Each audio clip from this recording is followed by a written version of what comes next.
Halo semua, selamat datang kembali di Berkah Rahayu. Kali ini kita ada di sistem basis data. Pada video kali ini kita akan belajar mengenai query language atau bahasa query.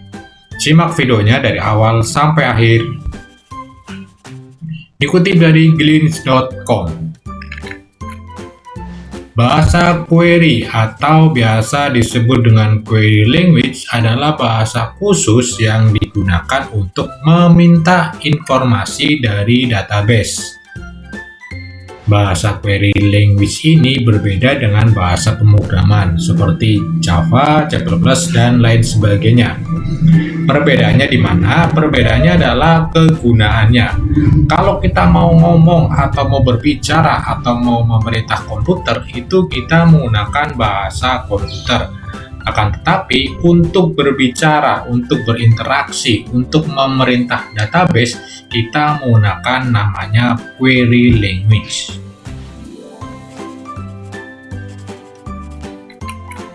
Apa itu query language?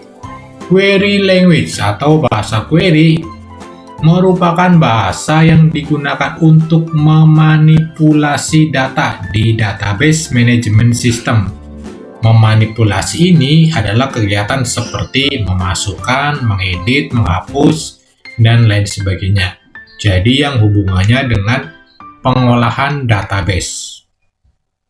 Contoh sederhananya adalah saat kita mau masuk ke salah satu website tertentu, di mana di situ kita harus login. Nah, proses login ini berarti adalah proses pengolahan database. Memanggil dan memasukkan database. Misalkan ada user baru yang ingin mendaftarkan diri, dia memasukkan data ke database yang sudah tersedia. Di back-end-nya sudah tersedia kode atau coding untuk mengirimkan data tersebut ke database. Pengiriman coding tersebut dilakukan dengan menggunakan command query language. Berikutnya kita akan membahas mengenai jenis bahasa query. Terdapat dua jenis bahasa query, yaitu database query language dan information retrieval query language. Standar database query language adalah SQL atau Structured Query Language. Digunakan untuk memberikan jawaban pasti terhadap pertanyaan yang juga pasti. Di sisi lain, Information Retrieval Query Language digunakan untuk mencari dokumen yang berisikan informasi yang relevan dengan apa yang diminta. Contoh dan cara kerjanya. Katakanlah kita sedang mengunjungi sebuah restoran. Ketika pramusaji datang, kita memesan makanan pembuka, makanan utama, dan juga makanan penutup. Setelah itu, ia akan menyampaikan pesanan ke dapur dan akan membuatnya.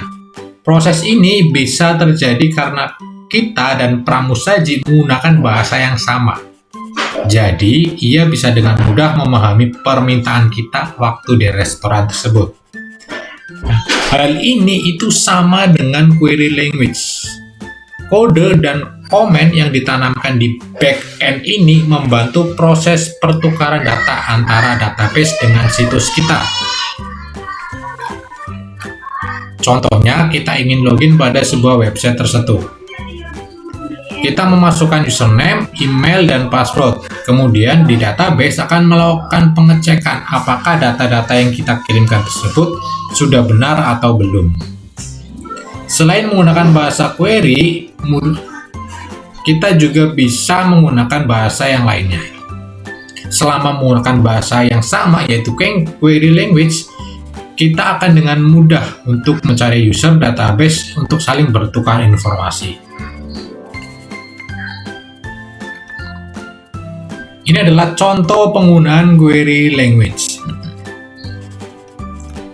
Misalkan nih di bawah ada sebuah tabel dengan nama peserta gitu ya. Query untuk dapat di-request menggunakan bahasa query, antara lain ada SQL Select dan SQL Action. SQL Select digunakan untuk memilih satu bagian data, lalu SQL Action digunakan untuk memanipulasi data yang lainnya. Berikut demikian adalah penjelasan singkat kita pada pembahasan query language kali ini.